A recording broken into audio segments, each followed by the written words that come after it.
Սոսի հեռուստատեսության եթերում իր աշխատանքն է սկսում լուրերը լրատվականը, բարև ձեզ։ Գալիք ամիս մարզի 4 համայնքներում կանցկացվեն տեղական ինքնակառավարման մարմինների հերթական ընտրություններ, 2 համայնքի ղեկավար կընտրեն, 2 ավականու անդամներ։ Այդ առթիվ թիվ 38 ընտրատարածքային ընտրական հանձնաժողովը նիստ գումարեց։ Ապրիլի 17-ին մարզի 4 համայնքներում կկայանան տեղական ինքնակառավարման մարմինների ընտրություններ։ Արծվանիկում եւ Վարդավանքում կընտրվեն համայնքների ղեկավարներ, Չափնիում եւ Կուրիսում ավականու անդամներ։ Թեկնածուների գրանցման վերջին ժամկետը մարտի 23-ն է, այդ առթիվ թիվ 38 ընտրատարածքային ընտրական հանձնաժողովը նիստ գումարեց։ Ըստ ժամանակացույցի ամենագրված հանձնաժողովների ձևավորման եւ թեկնածուների գրանցման ժամկետն է, այսօր վերջնաժամկետն է։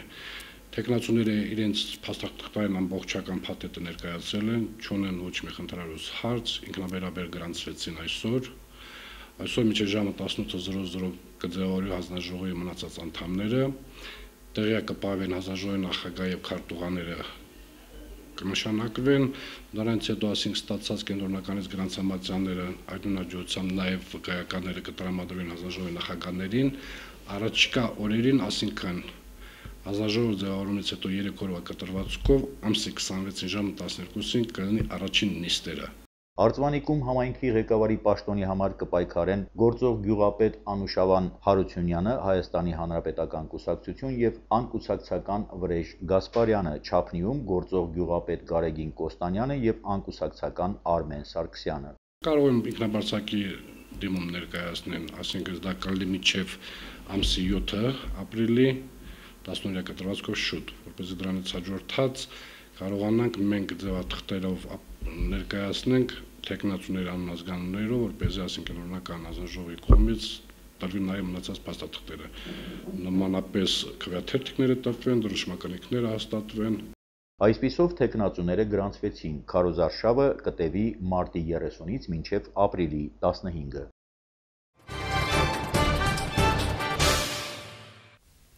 Սանեպիտկայանի նախկին շենքի տեղում կառուցվում են նորը, ժամանակակից չափորոշիչներով ու շինարարական նորագույն լուծումներով։ 3 հարկանի լաբորատորիան կսպասարկի ամբողջ մարզը, շինարարական աշխատանքները մեկնարկել են մարտի 2-ից։ Սանեպիտկայանի նախկին շենքի տարածքն է այժմ շինհրապարակի վերածված, նույն տեղում սակայն նորովի ու շինարարական ժամանակակից լուծումներով։ Մոտ 1 տարի հետո 3 հարկանի կառույցը կփոխարինի նախկինին։ Իր տեսակով միակը կլինի մարզում, կկոչվի Առողջապահության նախարարության հիվանդությունների վերահսկման եւ կանխարգելման ազգային կենտրոն, ՊՕԱԿ-ի Կապանի լաբորատորիա։ Շենքի կառուցման աշխատանքները մեկնարկել են մարտի 2-ից։ Ընդհանուր շենքը կզբաղեցնի մոտ 500 քառակուսու մոտ տարածք, 3 հարկից է լինելու, 2-ը լրիվ հարկ, 1-ը ձեղնահարկ։ Վերանորոգվելու է լրիվ միջազգային ստանդարտների համապատասխան նորմաներով, շինթույլտվություն, հողային, գեոդեզիական, գեոլոգիական աշխատանքներ լրիվ դրանք կատարված են տարածքի բարեկարգումով, լուսավորությունով, ավտոկայանատեղիով, ասֆալտապատվելու է,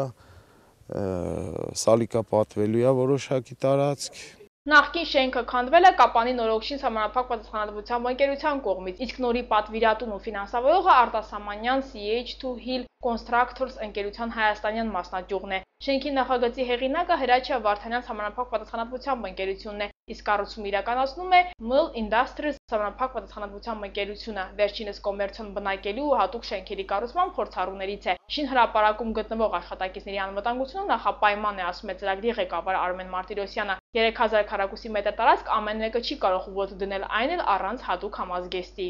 Թիթեղներով անվտանգության գոտին ենք ապահովել։ Սանհանգույցն ենք ժամանակավոր պատրաստել, ջրի հարցերն ենք լուծում, բետոն ուզել ենք նոր հավաքում տեղում, մեր սեփական բետոն անգույցն ենք ունենալու, բետոնային աշխատանքները կատարելու համար։ Ընկերության շինարարներին միացել են նաև կապանցի մասնագետները, հիմնականում կընդգրկենք տեղացիներին, ասում է ծրագրի ղեկավարը։ Շենքի կառուցման ընթացքում առաջնորդվելու ենք միջազգային չափանիշներով, ընդգծում են մասնագետները։ Որ բնակավայրերից կտրված է, դա կարևոր է այս կառույցի համար։ Նորմալ ամեն ինչ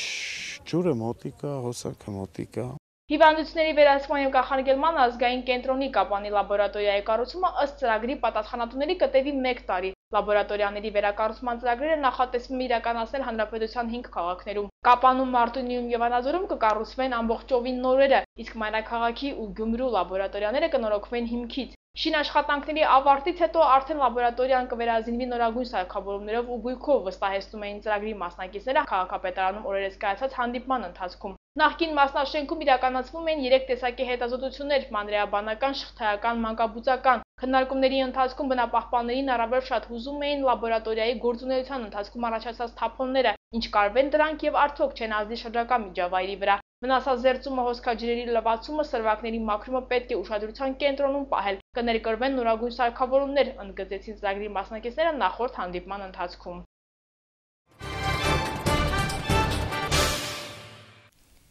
Լրատվամիջոցները հրապարակել են Բրյուսելի ահաբեկիչների անունները։ Բելգիայի մայրաքաղաքի ահաբեկչությունների մասին լուրերին առաջին արձագանքողներից էր Փարիզը։ Թողարկման այս հատվածում առաջարկում եմ ծանոթանալ միջազգային լուրերին։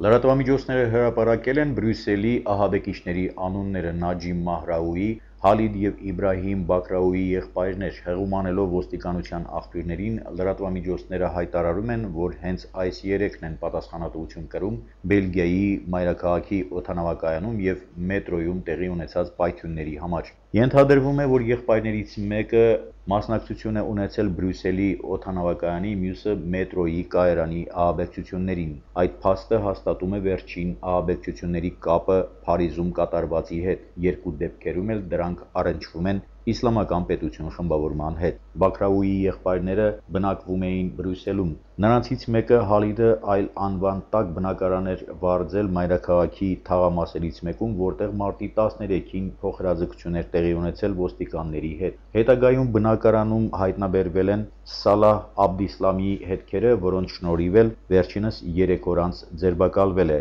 Մյուս եղբայրը Իբրահիմը արդեն ձերբակալվել էր կողոպուտի ժամանակ Կալաշնիկովի ինքնաձիգից ոստիկանների կողմը կրակոցներ էր արձակել։ Նա դատապարտվել էր ազատազրկման, այնուհետև պայմանականորեն ժամկետից շուտ ազատ էր արձակվել։ Բրյուսելի ահաբեկչությունների մասին լուրերին հատկապես սուր են արձագանքել Փարիզում։ Ֆրանսիայի մայրաքաղաքի բնակիչները բոլորովին վերջերս էին ապրել կատարվածի սարսափը, բացի դրանից Բրյուսելում սպանվածներից 8-ը ֆրանսիացիներ են։ Ի նշան համերաշխության մինչև շաբաթ օրը Ֆրանսիայում բոլոր պետական դրոշները կխոնարհվեն, դրանց վրա կկապվեն սթո ժապավեններ։ Անվտանգության միջոցները Ֆրանսիայում ուժեղացվել են, մասնավորապես խստացվել է հսկողությունը սահմաններում։ Փարիզը նաև Բրյուսելի ահաբեկչությունների սեփական քննությունն է սկսել։ Ողբերգությանը արձագանքել են ֆրանսիացի նկարիչները, սոցիալական ցանցերում տեղադրելով ֆրանսիական և բելգիական կոմիքսների ամենահայտնի կերպարների պատկերներով նկարներ։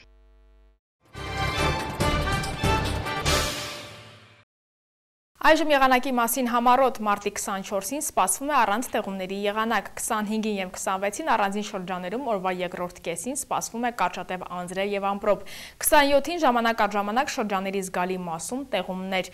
օդի ջերմաստիճանը մարտի 25-ին աստիճանաբար կբարձրանա 8-ից 10 աստիճանով։ Սոսի հեռուստատեսության եթերում լուրերը լրատվականներ, ես ձեզ հրաժեշտ եմ տալիս, մինչ նոր հանդիպում։